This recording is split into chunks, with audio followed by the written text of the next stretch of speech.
Today, I want to talk about what I feel like was the beginning of the end. After I got out of rehab, as promised, I became a drug dealer. And I ran my drug dealing business as a small business owner, to be fair. I had very strict rules with my customers. I was my own marketing department. Sundays were really slow for selling, so I would always text my customers on Sunday with deals if they came and bought from me. I had a rule that on Thursday night, I had to go to sleep because weekends were my busy selling days. And if I didn't sleep on Thursday night, that means I've been up since Wednesday, and we're looking at 5 days straight up, and you can't really think clearly once you've been up a few days. And so I just wanted to make sure that I had enough energy to get through the weekend to get all of my sales done, and two, that I didn't make any mistakes. Shortly after getting out of rehab and becoming a drug dealer, I met my now ex-boyfriend. He was the worst thing to ever happen to me. He used to beat the crap out of me regularly. I could probably do a whole nother video on just that. One time he hit me so hard in the head, I had brain fluid leaking out of my nose. At the time, I didn't realize that's what it was. I thought I had a cold that just mysteriously disappeared after about 24 hours. But he was awful. And you may ask why I stayed with him. I needed him for his unemployment check to pay the rent. And I often thought, I'm a drug addict and a drug dealer. Who else is going to want me? My kids at this time were around 9 or 10 years old, and I tried to go around them as much as I could, especially around the holidays and their birthdays. But it was also dependent on whether I had drugs to get high, because without them, I could not function. So every time that I saw my kids, I was high on meth. I don't feel good about that. But as an addict, the drug has a grip on you. And it's more important than anything in the world. More important than your kids, and more important than yourself.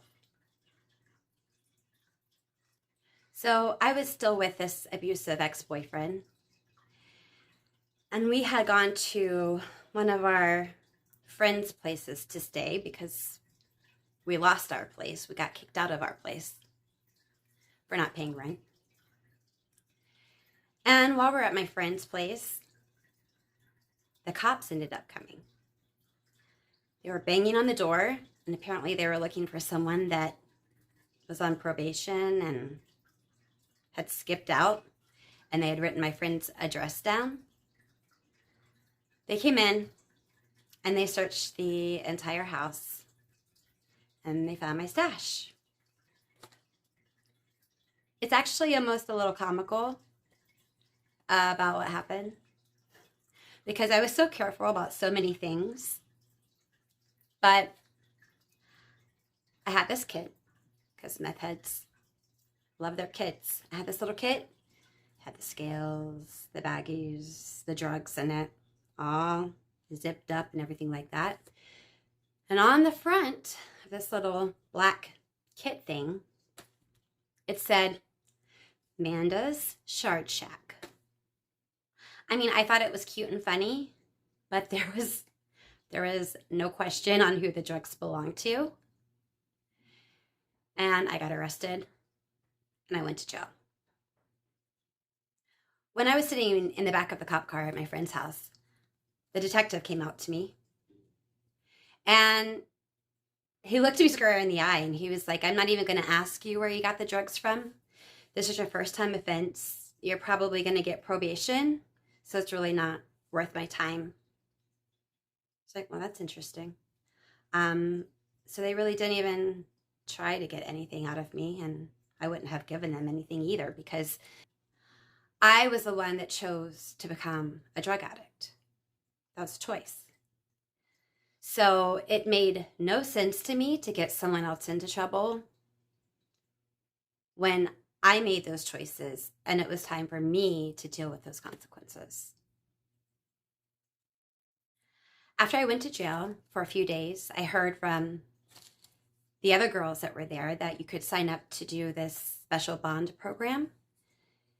I think it's called pretrial diversion or something to that effect. And so I was able to get out on my own recognizance as long as I was ready to take a drug test at any time. And I would have to call every single day to this number and they would tell me whether I needed to go take a drug test or not. Well, I had figured out a way to get past the system. But I was so strung out on drugs that I didn't always have the opportunity to, didn't think to, and it didn't always work. It also made me sick, so there's that. And no, I'm not going to tell you how to pass a UA if you're high on meth. That's not going to happen here. You probably already know anyways. I ended up having a couple of dirty UAs and they sent me back, and long story short, I had a blue warrant out for me. I ended up not going back after I had the dirty UA because I was afraid I was going to jail. I had just signed for a deferred adjudication. And again, I knew how to pass the UAs and all of that and continued to use and thought that I was going to go through my whole deferred adjudication high on meth. My boyfriend had left one evening to go get some dope and he didn't come back. And in the middle of the night, cops started banging on our door. They were there to raid the place. They came in and we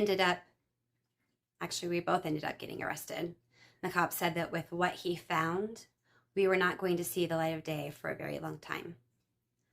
I knew that I had just signed for deferred adjudication. I knew that was completely out the window now. And I guess I just kind of let it go, accepted my fate, and was ready to go to prison. For whatever reason, I caught a lucky break. I remember being in the county jail, and I'd actually switched pods because the pod that I was in was really loud, and went to a different pod because I wanted to sleep. When I got in there, I was talking with one of the girls, and she said a prayer for me that the state would not pick up the charges. 2 hours after she said that prayer, they called my name and released me from jail. And that is exactly what happened. The state didn't pick up the charges. The feds didn't pick up the charges. And I really, really caught a lucky break. So now the time is beginning of January 2012. I had been in my addiction for a little over 8 years. My ex going to federal prison was honestly the best thing that could have ever happened to me. I was finally able to break free from him.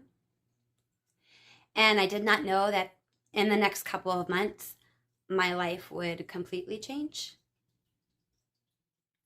So I hope that you'll join me next time when I talk about that important day.